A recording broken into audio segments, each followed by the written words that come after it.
சீட்டாட்டம், மது பழக்கம், இந்த பான்பராக், ஏதோ ஒன்றுக்கு அடிமை, திரைப்படங்கள், இப்படி பலதரப்பட்ட காரியங்களுக்கு அடிமையா இருக்கிறார்கள்.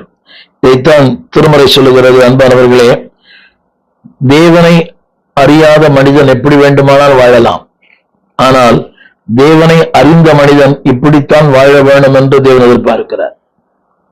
ஒரு காலத்தில், அந்த காலத்தில் இருந்தோம், மனசும் மாமிசமும் உரிமையின்படிதான் செய்தோம். ஆனால் நிகழ்காலத்தில் தேவனை அறிந்து அவருடைய ரத்தத்தால் கழுவப்பட்ட நீங்களும் நானும் இப்படித்தான் வாழ வேண்டும் என்று தேவன் எதிர்பார்க்கிறார். எனவேதான் அந்த வசனம் சொல்லுகிறது, அதிகாரம் உண்டு ஆனால் தகுதியாயிராது. அதுதான் தேவன் அறிந்தவனுக்கும் தேவன் அறியாதவனுக்கும் உள்ள பெரிய வித்தியாசம். தேவனை அறியாதவர் எப்படி வேண்டாம் வாழலாம். They can speak as they like. எப்படி வேணா உடுத்தலாம்,